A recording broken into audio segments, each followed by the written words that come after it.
And what can you say? Well, it's super exciting. Dad ko kasi UP alumni, so very happy to be here with them. Ayala's performance throughout the Miami Open has been widely celebrated, highlighting her potential and the growing prominence of Philippine tennis on the international stage. Called to a park in Wyndham Vale around 11:30 p.m. on Friday night after getting a 000 call reporting youths fighting. When police arrived, they found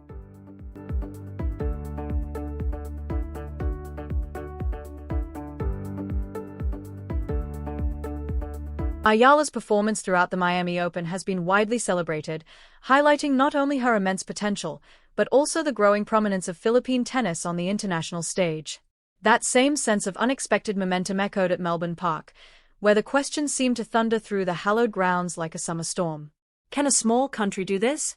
As the sun rose over the Australian Open complex on what should have been a routine Monday morning, tournament organisers instead faced an unprecedented crisis. Security teams scrambled, police were summoned, and barriers were overwhelmed. All sparked by a first-round match that had somehow transformed into a historic moment. At the center of the chaos stood a 20-year-old woman from the Philippines, an unstoppable force who had rewritten expectations and made tennis history. This was not Wimbledon Centre Court or Arthur Ashe Stadium under the lights, but Court 6 at Melbourne Park, a venue usually reserved for die-hard tennis fans and scouts searching for the next big thing. On this particular Monday, however, it became ground zero for what many witnesses described as the most electric atmosphere the Australian Open has seen in decades. The catalyst was Alexandra Ela, a name now synonymous with hope, pride, and unbridled passion for a nation of more than 100 million people. Hours before the first serve, queues had already begun to form, snaking around corners and stretching across walkways as thousands of fans, faces painted in the red, blue, and yellow of the Philippine flag, flooded Melbourne Park with a singular purpose. They were not there for Novak Djokovic's pursuit of another title or Aryna Sabalenka's title defense. They were there for Ela, and they made sure everyone knew it. The transformation was immediate and total. Court 6, once affectionately known as the party court for its intimate setting, became something else entirely, earning the nickname Little Manila. The air crackled with energy more fitting of a football stadium than a tennis match. As chants erupted, songs echoed, and drums pounded in rhythm with the crowd's collective heartbeat. This was not polite tennis applause, but a cultural phenomenon unfolding in real time, one that caught tournament organizers completely off guard as standard security protocols collapsed under the sheer volume of humanity determined to witness history. Bottlenecks quickly formed at the entrances as overflow crowds gathered around giant screens, watching with the same intensity as those fortunate enough to secure seats inside the stadium. The roar of nearly 20,000 voices rising in unison could be heard all the way from center court, drawing curious glances from players and spectators alike. American tennis player Michael Chang, who was preparing for his own nearby match, later remarked that tournament officials had made a massive miscalculation, noting that Ela's first-round appearance generated nearly 20 times more media attention and fan interest than matches featuring reigning Grand Slam champions on adjacent courts.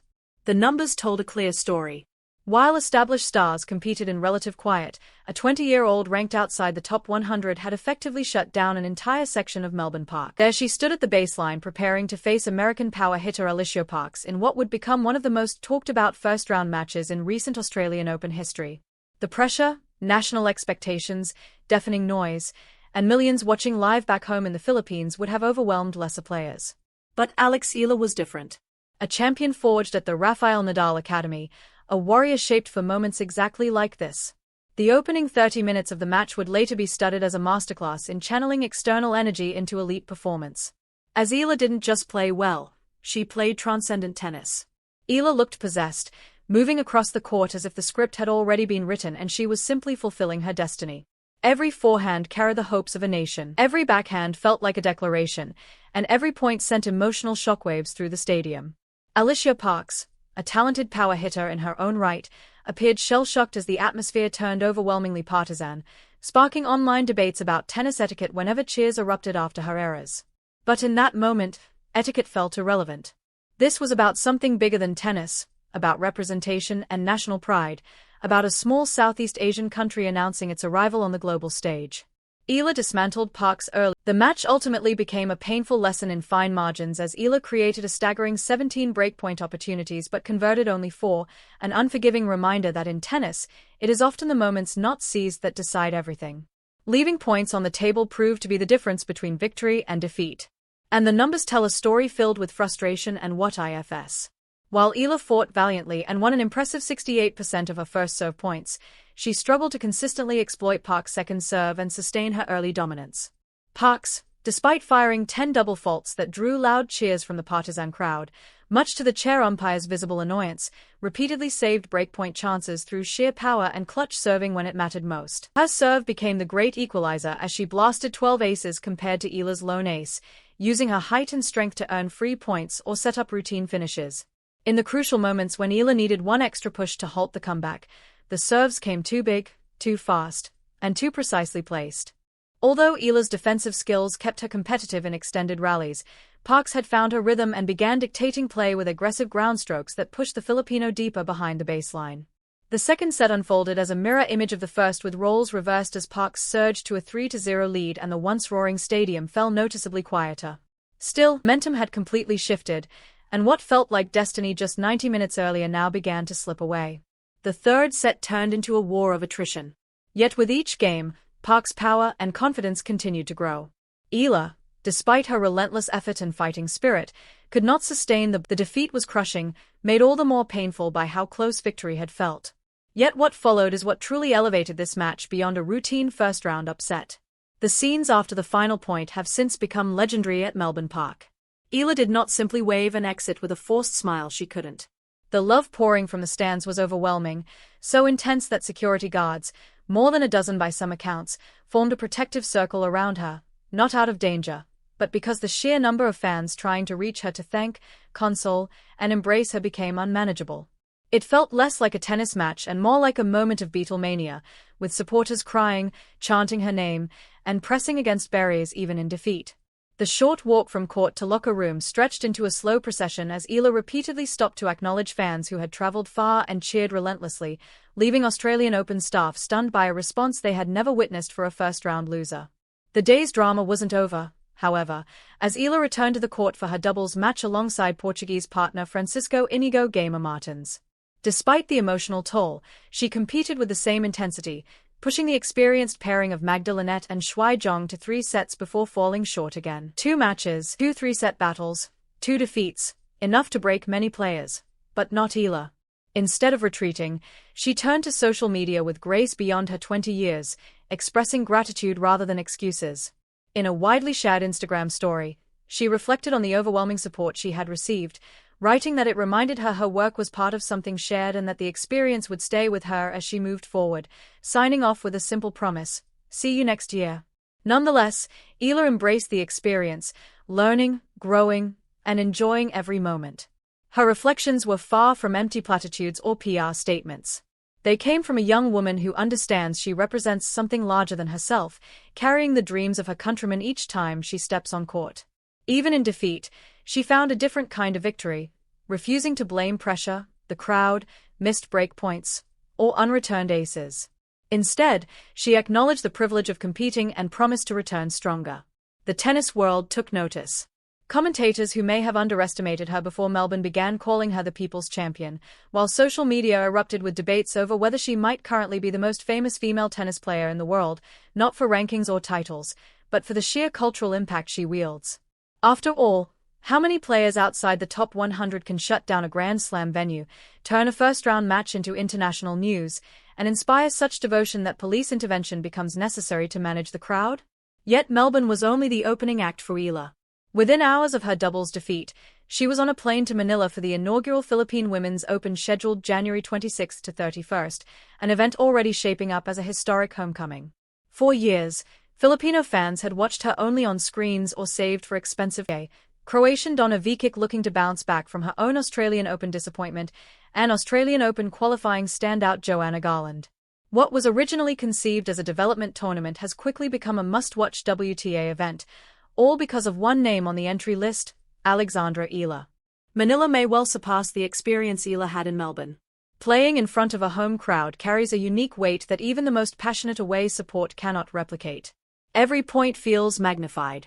Every error stings more, and every victory tastes sweeter. Expectations will be immense. As for many Filipinos, this will be the first time they witness their national hero compete in person. Representing your country abroad is one challenge. representing it at home is into the top echelons of women's tennis, and she has the talent and work ethic to do so.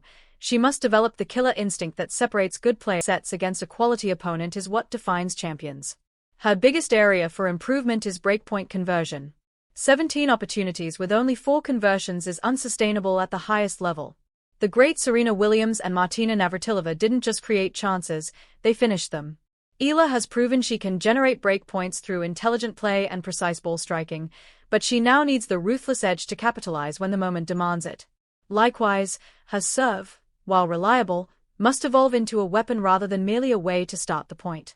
Generating only 1 ace against Parks while conceding 12 created a mathematical deficit that was nearly impossible to overcome. Modern women's tennis is increasingly dominated by power. And while Ela's defensive skills and court craft are exceptional, adding more free points and easier holds through a stronger, more aggressive serve would transform her game. Yet perhaps the most important area for development is mental, the ability to manage emotions through the wildest swings of momentum, stay calm when the crowd is frenzied, and maintain focus when everything is on the line. These are skills honed only through experience and deliberate practice. Ela has faced pressure before, but nothing quite like Melbourne and nothing approaching what awaits her in Manila. The good news is that she has the perfect support system to develop these skills. Her time at the Rafael Nadal Academy has given her access to elite coaching, structured training, and the environment necessary to cultivate both the physical and mental tools needed to compete at the very highest level. Her access to some of the best sports psychology resources in the world gives Ela a significant advantage. Nadal himself, arguably one of tennis's greatest fighters, understands how to convert pressure into performance, and the lessons she absorbs from him will serve her well as she navigates an increasingly intense spotlight. Looking at the broader picture, what unfolded in Melbourne could be transformative for tennis itself. The sport has long struggled to attract younger, more diverse audiences, with traditional crowds skewing older, wealthier, and less demonstrative than fans of other major sports. The Ela phenomenon offers a blueprint for engaging passionate fan bases in markets historically underserved by tennis. The Philippines, with a population exceeding 110 million and a sports culture to rival any nations, has long been obsessed with basketball and produced boxing legends like Manny Pacquiao. Yet tennis had never seen a figure capable of capturing the national imagination in the way Ela has. She embodies possibility, proving that a child from a Southeast Asian nation can train at elite academies, compete with the world's best, and perhaps one day win Grand Slams, an achievement that could reshape tennis's global narrative. Tennis has long been dominated by players from North America, Europe, and Australia, with champions from other regions like Li Na from China or Naomi Osaka from Japan emerging only occasionally. True global growth requires stars from diverse markets who can inspire the next generation, and Ela is doing that for Southeast Asia in a way no player ever has. The commercial implications are significant. Sponsors seek athletes who advertisers crave, young, engaged, passionate, and loyal. And as she climbs the rankings and advances deeper in major tournaments, her marketability will only grow. Yet beyond commerce, there is something profoundly beautiful about what Ela represents. In a sporting world often cynical and calculated, her fans' joy is pure and unself-conscious. They are not analyzing shot selection or breakpoint conversion rates. They are celebrating one of their own competing on the biggest stages, living vicariously through every winner and suffering through every era. The scenes at Melbourne Park drew criticism from some traditionalists as too loud or partisan, sparking debates about etiquette across social media and tennis forums. But perhaps that criticism misses the point entirely. Tennis may need this passion, this energy, and this emotional investment to achieve mainstream appeal. Soccer stadiums roar, basketball arenas intimidate, and football crowds create tangible pressure, yet tennis has demanded near silence for decades. Is that enhancing the product or limiting it? The answer may be subjective, but the atmosphere created by Filipino fans made Ela's match unforgettable in a way a polite, quiet crowd never could. Australian Open organizers have surely taken note. When Ela returns next year, as her social media suggests she will, they will be ready with a bigger venue, more security, and better crowd management, but also smarter marketing, recognizing they have a draw capable of filling stadiums regardless of ranking and that keeping her on side courts leaves attention and revenue on the table. Alex, after a terrific year last year, how does it feel to be making your main draw debut in Melbourne? It feels great. I'm super excited. Coming in. Let you down when I get the never give up. All from Court Eva watched.